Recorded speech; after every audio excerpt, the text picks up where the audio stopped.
सलाम, नमस्ते, सत श्री अकाल। मैं हूं रजा और आप देख रहे हैं रजाग्राफी की नेशनल प्राइम टाइम रिपोर्ट। एक वाहिद ऐसा वीडियो जिस एक ही वीडियो के अंदर पूरे भारत में जो कुछ भी हो रहा है, जो मेन स्ट्रीम मीडिया में नहीं है, जो जानबूझकर आपके सामने लाने नहीं दिया जा रहा है, वो तमाम खबरों को मैं एक ही वीडियो के अंदर आपके सामने रखता हूं। और ऐसी खबरों की वजह से आज इतनी बड़ी मुसीबत में आ चुका हूं कि चैनल खतरे में, जान खतरे में, ज़िंदगी खतरे में, भाई साहब पूरा का पूरा इंसान खतरे में। लेकिन फिर भी अल्लाह का नाम लेकर अपने मुल्क की खुशहाली के लिए, पिछड़े हुए लोगों के लिए, दबे हुए मजलूम लोगों के लिए बोलने की हिम्मत कर रहा हूं, लिहाजा साथ दीजिएगा। दोस्त, बताना चाहूँगा कि यादव समाज बुरी तरह से निशाने पर है। निशाने पर किसके है? कभी माननीय योगी जी लाल टोपी बोलकर अखिलेश यादव को निशाने पर लेते हैं, कभी उनकी पुलिस यादव को ही चुनकर एनकाउंटर में मार देती है। हजरात, कुछ वक्त पहले यूपी के सुल्तानपुर में डकैती हुई, जिसके बाद सभी आरोपियों को यूपी पुलिस ने कड़ी मेहनत से गिरफ्तार कर लिया और एक व्यक्ति का उन्होंने जंगल में ले जाकर एनकाउंटर भी कर दिया। यहीं से मामला बिगड़ गया और यहीं से चीज़ें खुलकर सामने आ गई कि शासन प्रशासन यादव समुदाय का किस तरह से दुश्मन हुआ पड़ा है। हजरात मोहतरम, ये चंद तस्वीरें आपके सामने हैं, सोर्स आपके सामने हैं। उत्तर प्रदेश के सुल्तानपुर में डकैती हुई, आरोपियों को घर से पकड़ा गया, लेकिन सिर्फ एक आरोपी का एनकाउंटर किया गया। आप सोचकर तुरंत बता सकते हैं कि वो आरोपी क्या होगा, कौन होगा। चलिए मैं आपको बता देता हूँ। वो आरोपी वो था जिसके नाम के पीछे यादव लिखा था। नाम था मंगेश यादव। परिजन बताते हैं मंगेश के कि पुलिस वाले घर से आकर जिंदा सही सलामत लेके गए। वो गया भी मंगेश यादव, लेकिन फिर एनकाउंटर कर दिया गया। जरा ध्यान से देखिए, तमाम आरोपियों के बीच सिर्फ मंगेश यादव का एनकाउंटर हुआ, लेकिन इस तस्वीर में जरा एनकाउंटर करने वाली पुलिस को देखिए, जिसमें एक पुलिस वाला एनकाउंटर यादव का करने के लिए चप्पल में ही चला गया था। समझ रहे हैं? यादव का कत्ल करने के लिए पुलिस चप्पल में ही चली जाती है, घर से गिरफ्तार करती है, रास्ते में मार देती है। किसी को नहीं मारा, कोई यादव नहीं था। जो यादव नाम का व्यक्ति था उसको गोली मार दी। हजरात, उधर से गोदी मीडिया का नंगापन और आपके सामने है। जरा ध्यान से देखिए, यह है जी न्यूज। लिखता है मोस्ट वांटेड यादव को योगी ने उड़ाया। जी हाँ, योगी है कातिल। दोस्तों, मैं नहीं बोल रहा हूँ माननीय योगी जी, मेरे पर कार्रवाई करने से पहले जी न्यूज की बल्लियां उखाड़ दीजिए तो हम आपको जाने। जी न्यूज लिख रहा है आपके बारे में कि वांटेड यादव को योगी ने उड़ाया, यानी कानून ने नहीं उड़ाया। आपका नाम एज अ गुंडा लिया जा रहा है कि योगी ने उड़ा दिया। अरे योगी कौन होता है भाई उड़ाने वाला? अरे योगी तो माननीय हैं। अरे योगी हमारे उत्तर प्रदेश के सीएम हैं, वो किसी को उड़ाने जाएंगे क्या? लेकिन देखिए, योगी आदित्यनाथ जी को खुश करने के लिए उनकी तस्वीर को सही तरीके से जी न्यूज पेश कर रहा है। फिर से देखिए, लिखता है कमाल की बात। अब जरा इसको लिखने को ध्यान से देखिए। मोस्ट वांटेड यादव, यादव को आप देख रहे हैं हाईलाइट किया गया है, पूरे यादव समाज को हाईलाइट किया गया है। अब इसमें ना योगी का कोई काम है, ना इसमें अखिलेश यादव का कोई काम है। जिसको उड़ाया गया है वो अखिलेश यादव के पीछे नजर आ रहा है और अखिलेश यादव आगे है। ऊपर से कमाल की बात यह है कि यादव समुदाय के खिलाफ जो रिपोर्ट बनाई गई, जो माहौल बनाया गया, जो जी न्यूज ने टाइटल बनाया, जो जी न्यूज ने पूरा शो चलाया, उस शो को रन करने वाली भी शोभना यादव है, यानी जो महिला एंकर है वो भी यादव है। लेकिन ये सरकार के हाथों, ये अपनी कंपनी के हाथों, ये मोदी सरकार के हाथों इतना बिक चुके हैं कि इनको जो भी गू दिया जाए, पेशाब दिया जाए या टट्टी दी जाए, इनको ठूसना ही पड़ेगा। मोस्ट वांटेड यादव को योगी ने उड़ाया, यानी एक तस्वीर आप ध्यान से ये देखिए कि योगी एक तरफ दिखाया जा रहा है कि एक योगी का चेहरा है, दूसरी तरफ अखिलेश यादव है जो यादव समुदाय के प्रतिनिधि हैं। पीछे वही तो व्यक्ति है जो मारा गया है। तो इस तस्वीर के जरिए योगी वर्सेस यादव दिखाया गया है, लेकिन इतना दिमाग मोदी सरकार में हो तो न समझे जी न्यूज का कांड। लेकिन यहाँ कौन समझने वाला और कौन ही समझाने वाला है। कुल मिला के अल्पसंख्यक समुदाय इसी तरह से शासन, प्रशासन और सरकार के निशाने पर है। ये बात तो क्लियर हो चुकी है कि यादव देखकर एनकाउंटर किया गया है। इसी बात को अखिलेश यादव ने बोला कि जाति देखकर एनकाउंटर किया गया, जान दी गई। उधर ठीक ऐसे ही मुसलमान तो पहले नंबर पर निशाने में हैं। यूपी के बरेली में एक मुस्लिम व्यक्ति को दाढ़ी से पहचान करके उसको पकड़कर थप्पड़ मारा गया, उसको बुरी तरह से पीटा गया और JSR के नारे लगवाए गए। आप क्या काम करते हैं? कार चौबी का। कि आपके साथ क्या घटना हुई है कल?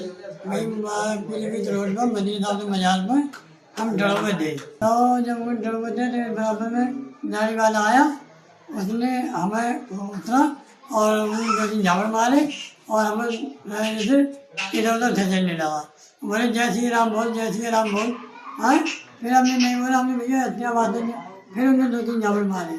हाँ, तो फिर पूरे रोड पर जैसे फिरते रहे, फिर हमने जैसे छुट मिला ऐसे छुटे, फिर हम भाग गए।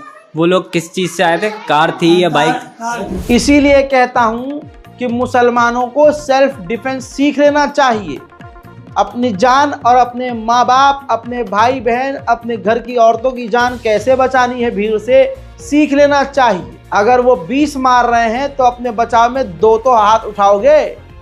ये संविधान हमें अधिकार देता है, लेकिन यही संवैधानिक बात मैं करता हूँ तो आजकल के मुसलमानों को लगता है कि अरे यार ये तो भड़काता है। अरे जब तुम्हारे पिछवाड़े में दम ही नहीं है अपने और अपने आप को बचाने का, तो कम से कम तुम्हें ये भी हक नहीं है कि किसी को बोलो कि भाई ये भड़का रहा है।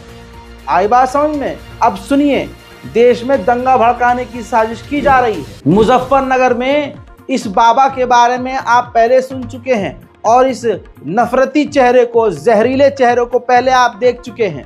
इस बाबा ने दंगे का ऐलान किया है। आज अल्लाह ही रहम करे, मुजफ्फरनगर में दोस्तों सलीम के रेस्टोरेंट के नाम से ये बौखलाया हुआ व्यक्ति, जिस रेस्टोरेंट का नाम संगम भोजनालय है, अब बोर्ड हटाने के लिए बाबा ने, यशवीर महाराज ने आपत्ति दर्ज करते हुए कहा है कि मैं अपने तमाम हिंदू भाइयों के साथ आह्वान करता हूं कि सब लोग चलें और उस मुसलमान शरीफ के संगम भोजनालय का बोर्ड हटाएं, हमें उससे आपत्ति है। यानी भगवा झंडा लेकर ये मुसलमान के रेस्टोरेंट पर हमला करेंगे। क्या यूपी पुलिस इसके लिए तैयार है? क्या यूपी पुलिस ने रक्षा और सुरक्षा की व्यवस्था की है या इनके प्रदर्शन की परमिशन दी है? पहले इसकी धमकी सुनिए। मुजफ्फरनगर के सभी वीर वीरांगनाओं से मेरा कहना है कि कल अपने हाथों में भगवा ध्वज लेकर के मुजफ्फरनगर के सरकारी अस्पताल से आगे, रामपुरी गेट से भी आगे, सलीम नाम के मुस्लिम ने जो संगम शुद्ध भोजनालय नाम का चलाया हुआ है, वहां पर आप लोग पहुंचे। इसको संगम नाम हटाने के लिए कहा गया, लेकिन ये सलीम दादागिरी में आया हुआ है और लाखों करोड़ों हिंदुओं की धार्मिक आस्थाओं के साथ ठेस पहुंचाते हुए ये कह रहा है कि मैंने संगम नाम लिख दिया और ये लिखा रहेगा, जिसकी हिम्मत है तो हटा लो। तो सनातन धर्म के साथ में खिलवाड़ करने का किसी को भी स्थान नहीं दिया जाएगा। अब समय आ गया है कि आप लोग अधिक से अधिक संख्या में वहां पहुंच। सवाल यहां पर मैं ये करना चाहता हूं, दंगे की आज क्या साजिश है आपको पता चल गया है, लेकिन सवाल ये है, ये कहते हैं संगम भोजनालय नाम मुसलमान नहीं रख सकता। योगी आदित्यनाथ अलीगढ़ को हरिगढ़ कर रहे हैं, तो हरिगढ़ हिंदी नाम हो गया, तो इसका मतलब मुसलमान हरिगढ़ को हरिगढ़ ना बोले, अलीगढ़ बोले भाई, है ना? क्योंकि मुसलमान नाम बोले, हिंदू नाम नहीं बोल सकता। और संगम भोजनालय का मतलब क्या है? संगम मतलब बताओ, मिलन, आपसी, और भोजनालय खाना खाने की जगह यानी रेस्टोरेंट। तो अगर एक मुसलमान ने वही काम किया जो योगी आदित्यनाथ कर रहे हैं, जो भाजपा और हिंदूवादी कर रहे हैं कि नहीं नहीं उर्दू नाम नहीं इसका हिंदी नाम करो, तो उसने अपने रेस्टोरेंट का नाम हिंदी में ही रखा है, तो इन लवड़े ने भुज्जम चिमगांडुओं को दिक्कत हो रही है। न इनको इधर चैन है न इधर चैन है। अरे मेरी जान, जाके बवासीर का इलाज कराओ, एक जगह तशरीह तुम्हारी टिक नहीं पा रही है। पूरे देश में मुसलमानों के खिलाफ नफरत को मोदी के चाहने वालों ने और खुद मोदी जी ने बढ़ा दिया है।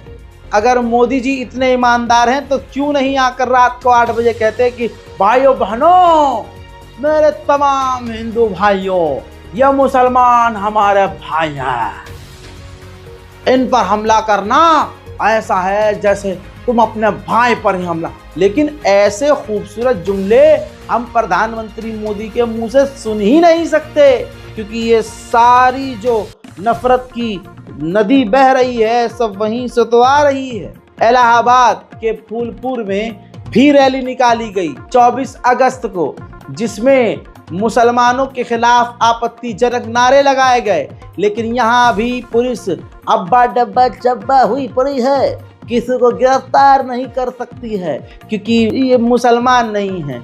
वरना जिस तरह से हजारों लोग मुसलमानों के खिलाफ नारेबाजी कर रहे हैं, अगर 4 मुसलमान 2 मुसलमान खड़े होकर मुंह पे कपड़ा लपेटकर रात के अंधेरे में बहुसंख्यक समुदाय के खुदा न खास्ता बारे में कुछ उल्टा सीधा बोल दे, तो भाई जादू करके एड़ी चोटी का जोर लगा के 7वें आसमान से उन 4 मुसलमानों को उत्तर प्रदेश पुलिस पकड़कर जेल में डाल देगी। और उनमें से एक आध को आप सुनेंगे कि भाई साहब वो जेल में ही जो है कस्टडी में मर गया है, बाकी 3 साल जेल में सड़ेंगे, पता नहीं कब बाहर आएंगे।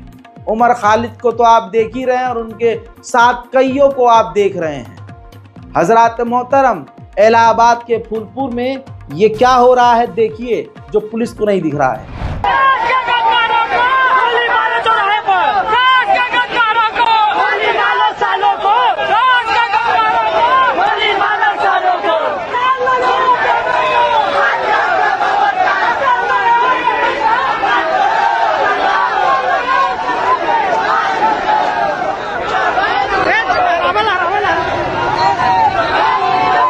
हाँ, गिरफ्तारी किसी की नहीं होगी, ये नॉर्मलाइज किया जा रहा है। हजरात मोहतरम, जहां जो सरकार कह रही है बेटी बचाओ बेटी पढ़ाओ, उसी सरकार में हर दिन 345 लड़कियां देश में गायब हो रही हैं। अल्लाह अकबर, हर दिन 345 लड़कियां हमारे मुल्क की, हिंदू मुस्लिम सिख ईसाई कोई भी हो, हमारी भारत की बेटी 345 लड़कियां हर दिन गायब हो रही हैं। ये सरकारी रिपोर्ट है, एनसीआरबी की रिपोर्ट में कहा गया है। मोदी जी कुछ तो बोलिए। मेरे दोस्तों, यहाँ भी तवज्जो चाहूंगा, जितने भी हिंदू संगठन है ये कितने बड़े दोगले हैं। ये सब के सब उठते हैं, अरे कलकत्ता और बंगाल में रेप हो रहा है, यहाँ मोदी जी होते तो ये ना होता। दोस्तों, देश इतना तरक्की कर चुका है, इतनी तरक्की हमको चाहिए भी नहीं थी कि सड़कों पर बलात्कार होने लगे। माजरत के साथ ये तस्वीर दिखा रहा हूँ और पूरी ब्लर कर रहा हूँ, सेंसर कर रहा हूँ, या ना यूट्यूब बाबा पता नहीं कहेंगे यूट्यूब कम्युनिटी गाइडलाइन आपने और वो कर दी। लेकिन भाई साहब, मैं आपको फिर भी सबूत के तौर पर रखना चाहूँगा, एक्स पर ये वीडियो मौजूद है। इतिहास गवाह होगा कि सड़क पर मुसलमानों पर इल्ज़ाम कितने तरह के लगते हैं, लेकिन इतिहास अब गवाह होगा कि भारत में पहली बार दिन दहाड़े सड़क पर महिला के साथ बलात्कार करने वाला लोकेश नाम का बहुसंख्यक समाज का व्यक्ति था। जी हाँ, भीख मांगने वाली एक महिला को लोकेश ने शादी का झांसा देकर बहलाया फुसलाया हुआ था और उसको शराब दिन दहाड़े पिलाई, और जब वो बेहोशी की हालत में थी, सड़क पर उसने उस लड़की का लोकेश ने बलात्कार किया, दिन दहाड़े लोकेश ने। क्यों? क्योंकि लोकेश को पता था कि आज मोदी सरकार में, मोदी राज में, योगी राज में मैं बलात्कार करूंगा तो कितने दिन के लिए जेल जाऊंगा, जब वापस आऊंगा तो मेरी आरती उतारी जाएगी, माला पहनाकर तिलक लगाया जाएगा, और अगर मोदी जी ज्यादा खुश हो गए तो भाजपा का टिकट भी दिया जाएगा। गजब बेइज्जती है। मेरे दोस्तों, जिन जिन इलाकों में मुसलमानों के खिलाफ रैलियां निकाली जा रही हैं, जरा तवज्जो चाहूंगा, अल्लाह की लाठी में, ऊपर वाले की लाठी में आवाज नहीं होती। जिन जिन इलाकों में मुसलमानों को गरियाया गया, जिन जिन इलाकों में मुसलमानों के खिलाफ रैली निकालकर बाइकआउट और उनको कत्ल करने की बात की गई, उन इलाकों में ये खुद जलील हो रहे हैं। सुभान अल्लाह। नीचे कमेंट में लिखिएगा, चैनल को सब्सक्राइब कीजिएगा, और अगर आप मेरे चैनल पर नए हैं तो एक बात बता दूं आपको कि रज़ाग्राफी अनस्क्रिप्टेड जो हमारा दूसरा चैनल है, ये देखिए जो दूसरा चैनल है, इस पर लगातार इजराइल, फिलिस्तीन, मिडिल ईस्ट, इंटरनेशनल न्यूज़ सब की सब मैं अपडेट यहीं दे रहा हूं पिछले 4 दिन से। तो इधर भी जाइए, चैनल को सब्सक्राइब कीजिए और देखिए। आगे चलते हैं, कंटिन्यू करते हैं। हजरात मोहतरम, जिन जिन इलाकों में मुसलमानों को बदनाम किया जा रहा है, हिंदू संगठन रैली निकाल रहे हैं, उन इलाकों में ऊपर वाले की लाठी चल रही है। जरा ध्यान से इस व्यक्ति को देखिए, इस टकले को देखिए। ये बहुसंख्यक समाज का व्यक्ति जिसका नाम आशीष मिश्रा है, मिश्रा जी हैं, पंडित जी हैं, ये ऊंचे जाति से आते हैं, पंडित समुदाय से आते हैं। 31 अगस्त को सुबह 4 बजे करीब ये अपनी स्कूटी से ये पंडित निकलता है रायपुर छत्तीसगढ़ में। इस दौरान उसे सड़क पर अपनी माँ खड़ी हुई नजर आती हैं। बहुत सारी माएँ खड़ी होती हैं क्योंकि गाय इनकी माता होती है, गाय को ये माँ कहते हैं, और इस माँ के चक्कर में मुसलमानों का नरसंहार जारी है। गौरक्षा दल के जितने भी जानवर हैं, कुत्ता नुमा, सब गधे के पिछवाड़े में घुसे हुए। इस खबर के बाद दोस्तों बता दूं कि गाय बहुत सारी खड़ी हुई दिखती है। उन्हें देखने के बाद पता नहीं इसके अंदर कौन से बैल का जिन आ जाता है, और इसके बाद आरोपी अपनी स्कूटी को किनारे खड़ी करता है और अपनी माँ के साथ बलात्कार करता है, गाय के साथ दुष्कर्म करता है। मेरे पास दुष्कर्म करने का वो सीसीटीवी फुटेज मौजूद है, जिस सीसीटीवी फुटेज के जरिए पुलिस ने इसको गिरफ्तार किया है, लेकिन वो मैं दिखा नहीं सकता हूं क्योंकि आप परिवार के साथ देख रहे हैं। खबर समझने की कोशिश कीजिए।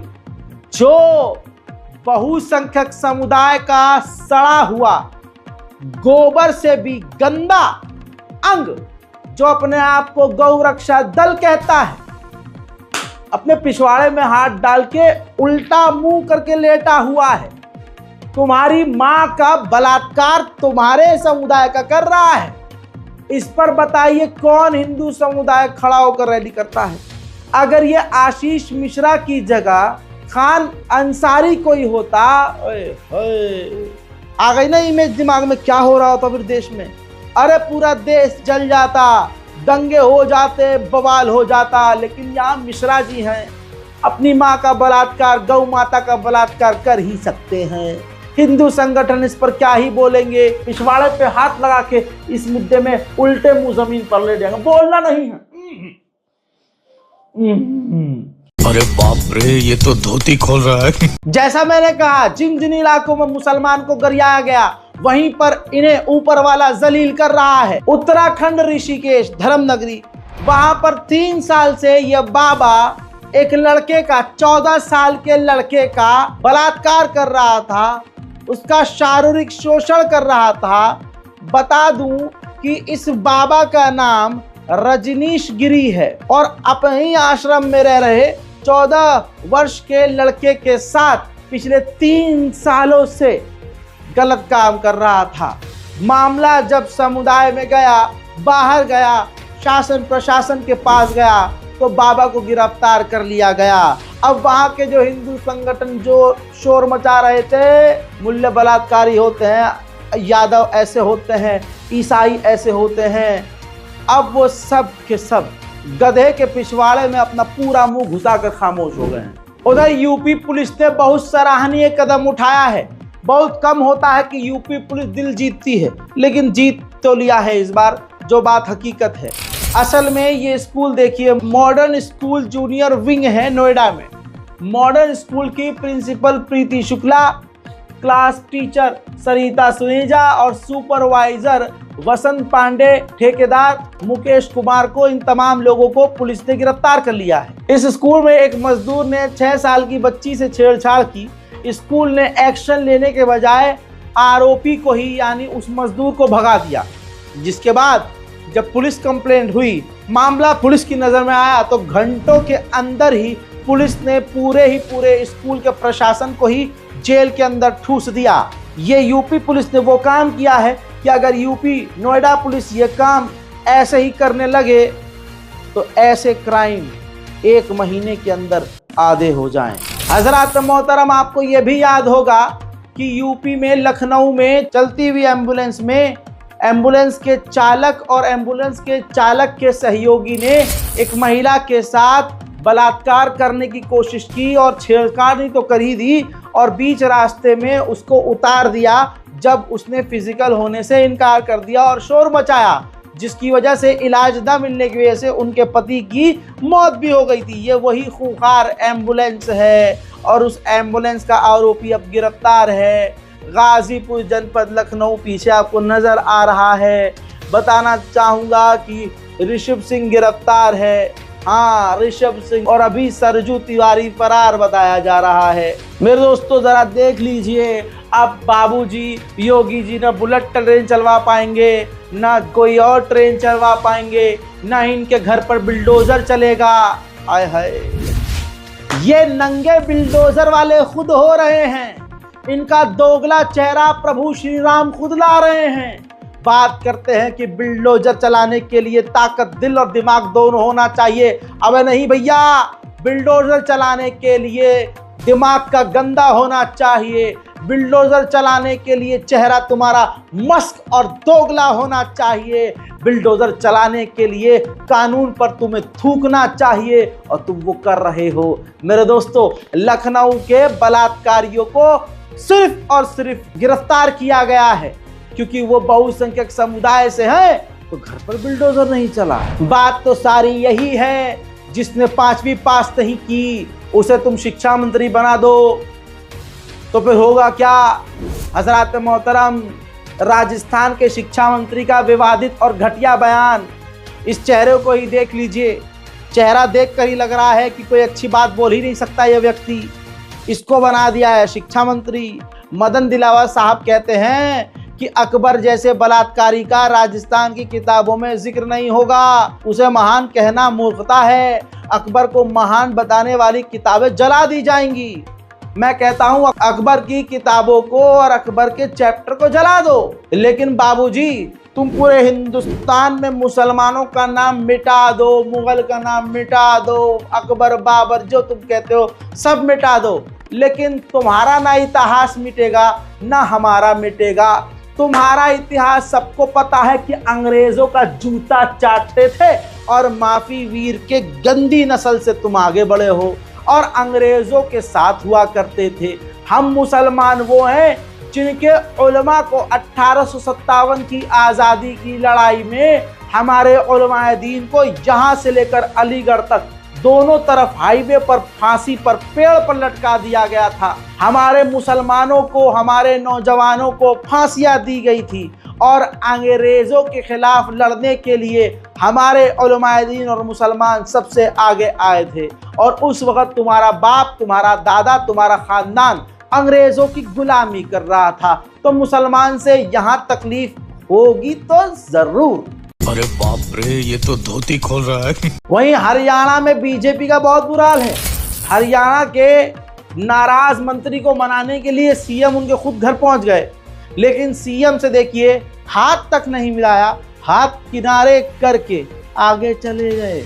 इस वीडियो को कितने गोदी चैनल दिखाया होगा? 0। हरियाणा में भाजपा का कितना बुरा हाल है, इस वीडियो में जरा देखकर अंदाजा लगाइए। भाजपा के सीएम से एक बीजेपी के नेता हाथ तक नहीं मिला रहे हैं। ये वीडियो आपके सामने है। गोदी मीडिया की औकात नहीं है कि ये वीडियो आपको दिखाए। उधर पहलवान जिनको मोदी और योगी सरकार ने उनके मुंह को पैर रखकर कुचल दिया था, उनको कांग्रेस ने सहारा दिया। बजरंग पुनिया और विनेश फोगाट को शामिल कर लिया है कांग्रेस के अंदर। जी हाँ, जिसमें बहुत जल्दी दोनों ही कांग्रेस का प्रचार करते हुए विनेश फोगाट जो हैं वो चुनाव लड़ेंगी हरियाणा के जोलाना से। उधर अखिल भारतीय किसान कांग्रेस के कार्यकारी अध्यक्ष बन चुके हैं बजरंग पुनिया। अब विनेश फोगाट ने खुद अपने मुंह से कहा कि बुरे समय में पता चलता है कि अपना कौन है। जब हम सड़क पर घसीटे जा रहे थे तब बीजेपी को छोड़कर सबने हमारा साथ दिया।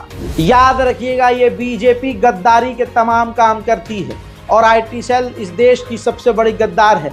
बजरंग पुनिया ने तभी कहा कि जब देश की बेटी हारी, विनेश फोगाट ओलंपिक में हारी, तो बीजेपी आईटी सेल खुशियां मना रहा था। जिस दिन विनेश फाइनल में गई उस दिन पूरा देश जोश में था, पूरा जश्न हुआ। लेकिन अगले दिन जो घटना हुई पूरा देश दुखी था।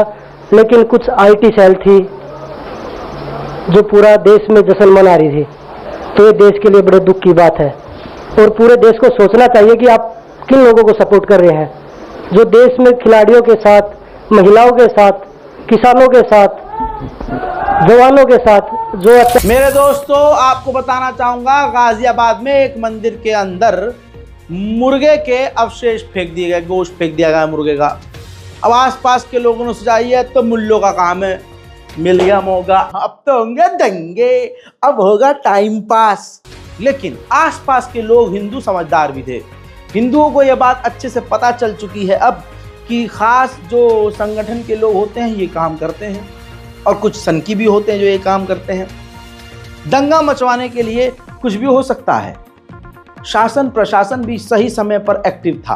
गाजियाबाद की पुलिस ने तुरंत कार्रवाई की, जांच पड़ताल करी और कुछ ही घंटों में पता चल गया कि किसी मुसलमान का इसमें कोई रोल नहीं था, बल्कि भगवान से प्रार्थना करने वाला एक व्यक्ति, जब उसने देखा कि हमारे भगवान हमारी सुन ही नहीं रहे हैं और जो मैं मांग रहा हूँ भगवान ने मुझे दिया ही नहीं, तो भगवान से ही नाराज होकर भगवान पर ही हिंदू व्यक्ति जिसका नाम वीरपाल गुर्जर है, उसने मुर्गे के अवशेष फेंक दिए। मेरी बात नहीं मानता है, मेरी प्रार्थना नहीं सुनता, ले मुर्गा तेरे ऊपर।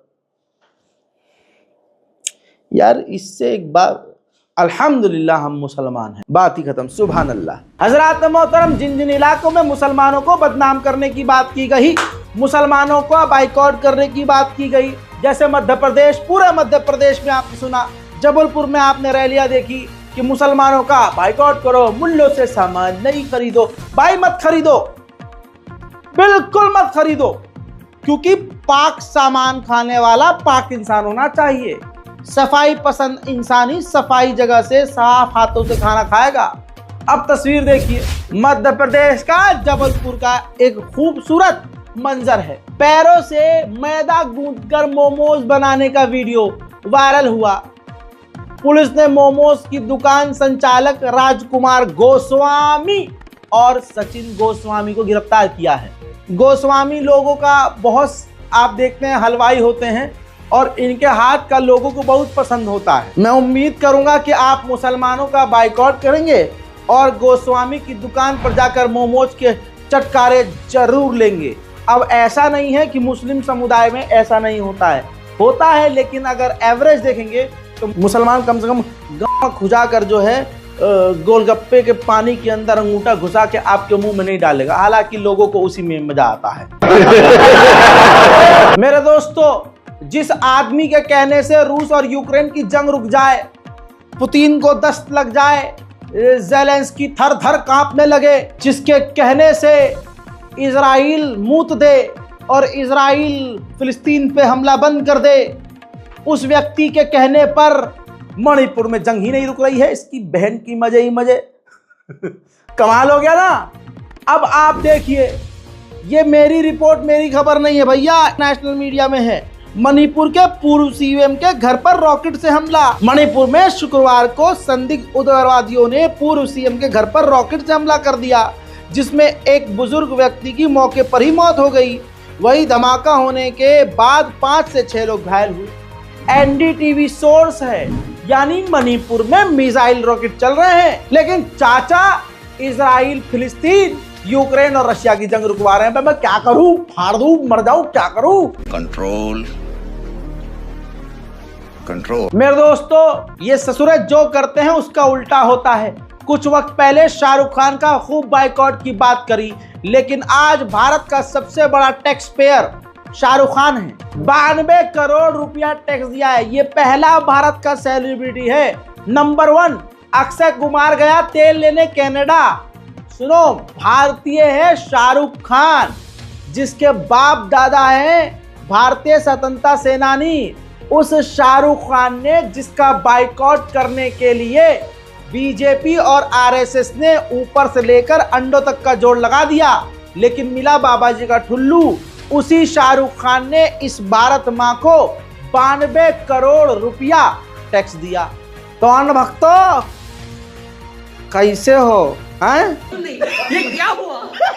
अरे यार, ये तो तुम्हारा बहुत बुरा हाल हो गया हैं? और देखते ही देखते हमारा जाने का टाइम हो गया। नाम याद रखना, हमारा नाम रजा है। जब तक हम जिंदा हैं तुम्हारे लिए सजा है। चलिए, बहुत बहुत शुक्रिया। अब आपको बताते हैं एक नई स्कीम।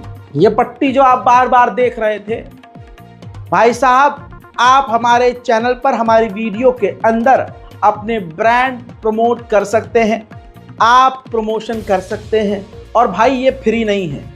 फ्री की सेवाएं हम बहुत दे चुके हैं। जिनकी कंपनी है, जिनका कोई प्रोडक्ट है, जो सच में अपने बिजनेस को ऊपर ले जाना चाहते हैं, अच्छा अर्न करना चाहते हैं, वो हमसे हमारी ईमेल आईडी razagraphybusiness@gmail.com पर इंक्वायरी डालें, हमारी टीम से संपर्क करें और हमारी हर वीडियो में अपना एडवर्टाइजमेंट, यानी अपने थोबड़े का नहीं, अपने काम का एडवर्टाइजमेंट पाएं। मैं हूं रजा और आप देख रहे थे रजाग्राफी। जय हिंद।